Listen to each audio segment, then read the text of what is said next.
Good morning students. आज हम अपना chapter 7 social change mobile and settle communities इसको कंटिन्यू करेंगे। पेज नंबर 49 पे a case study the Ahom kingdom. The Ahoms belong to the Shan tribe of southern China and south eastern Asia.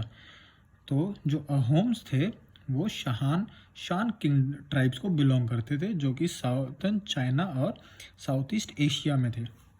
They migrated into the Brahmaputra valley in the 13th century. तो वो Brahmaputra valley में shift हो गए थे 13th century में। By this 16th century they conquered the tribal kingdom of the Chutia and won control over the entire eastern part and a section of western part of the valley। तो 16th century में उन्होंने कुछ tribal kingdom जैसे छूतिया को जीता और उन्होंने अपना control eastern part and A section of western part पर अपना हक जमाया। At this time, the land in this region was controlled by non-tribal landlords called Bhuyans. The Bhuyans were employed as officials by the Ahom rulers and continued to exercise influence at the local level। तो जो Bhuyans थे उन्हें वो लोग employed थे as a official Ahom rulers के लिए। The rulers of Bengal competed with the Ahoms for control over the Brahmaputra Valley। तो जो बंगाल के रूलर्स थे उन्होंने अहोम्स के साथ compete किया ताकि वो ब्रह्मपुत्र वैली पर कंट्रोल कर सकें। The Turkish rulers of Bengal took control of the western part of the valley। तो जो टर्किश रूलर्स थे बंगाल के उन्होंने वेस्टर्न पार्ट वैली का कंट्रोल किया। The Ahoms retained control over the eastern part। तो अहोम्स का जो कंट्रोल था वो ईस्टर्न पार्ट्स पर था। In the 17th century, the Ahoms bravely resisted the military expansion of the Mughals into their region। तो 17th सेंचुरी में अहोम्स ने मुगल्स के साथ लड़ाई करी, उनका एक्सपेंशन जो उनका मिलिट्री एक्सपेंशन था उन्हें रोका। The British overthrew the Ahoms in the 19th century।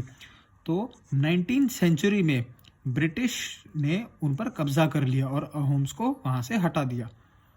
Our knowledge about the Ahoms is drawn mainly from the royal chronicles called Burunjis। The peg system।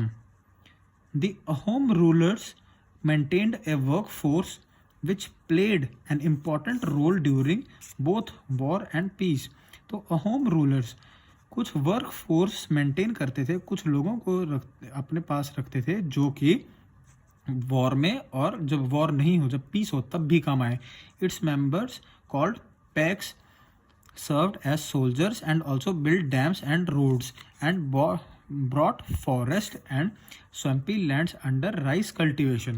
तो ये लोग, इन्हें हम पैक्स कहते थे। ये जब लड़ाई होती, जब वॉर होता तो एज अ सोल्जर इन्हें काम लेते, और जब नहीं तो फिर इन्हें डैम्स बनाने में, रोड्स बनाने में, या फिर कुछ फॉरेस्ट को स्वैम्पी लैंड्स में कन्वर्ट करते थे जहाँ पर राइस कल्टीवेट कर सके। People were regularly moved from the settled areas into these newly reclaimed areas।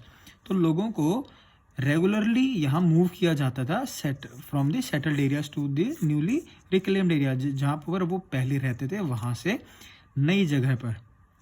With the expansion of the nobles nearly all males aged 15 to 60 had to do compulsory public services as pay।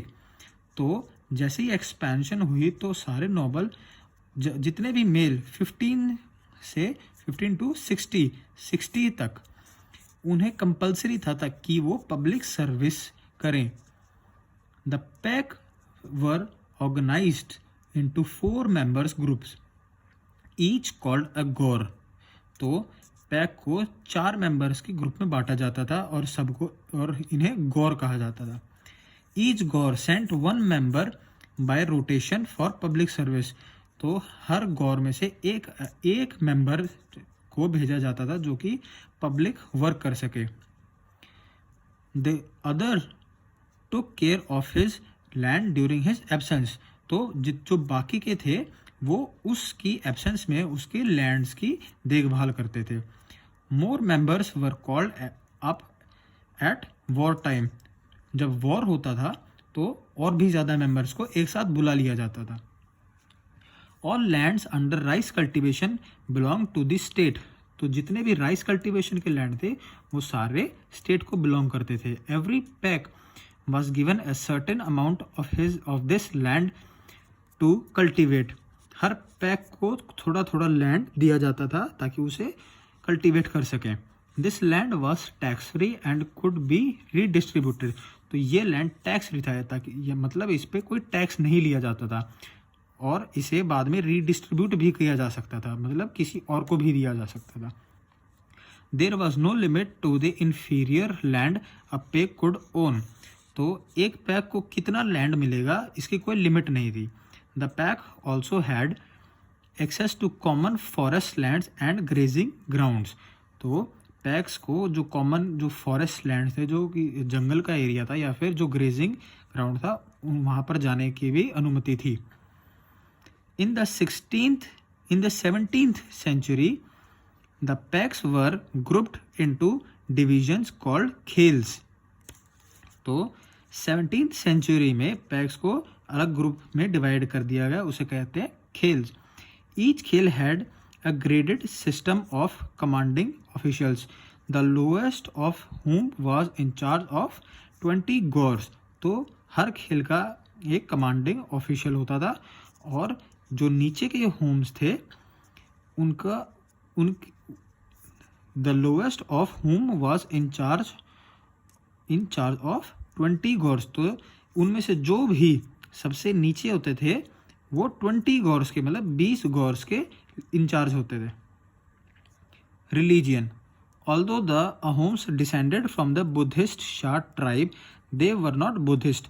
तो Ahoms Buddhist शान tribes के थे, फिर भी वो Buddhist नहीं थे। They worship tribal gods, although some Ahom rulers took Hindu names and adopted Hinduism। तो उनमें से कुछ थे जो उन्होंने हिंदू को अपना लिया और हिंदुइज्म को फॉलो करने लगे, और कुछ थे जो कि ट्राइबल गॉड्स को वर्शिप करते थे। The influence of Brahmans increase during the 17th century. तो ब्राह्मण्स का इन्फ्लुएंस 17th सेंचुरी में बढ़ने लगा। But even though the Ahoms built Hindu temples with Hindu priests, they continue to worship their tribal god। Ahoms हिंदुओं के टेम्पल बनाते थे हिंदू प्रीस्ट के साथ, लेकिन फिर भी वो अपने ट्राइबल गॉड्स को ही पूजते थे। They also used to use their tribal language along with Assamese and followed their tribal customs such as burial of the dead। तो वो अपने ट्रेडिशन अपनी जो लोकल लैंग्वेज थी उसी को बोलते थे असमीज के साथ। And followed their tribal custom such as burial of the dead. और अपने कस्टम्स को, अपने ट्राइबल कस्टम को ही फॉलो करते थे, जैसे कि जो लोग मर जाते थे उन्हें दफना दिया जाता था। तो इसी के साथ हमारा चैप्टर ख़त्म और हम इसकी एक्सरसाइज नेक्स्ट वीडियो में करेंगे। तो थैंक यू।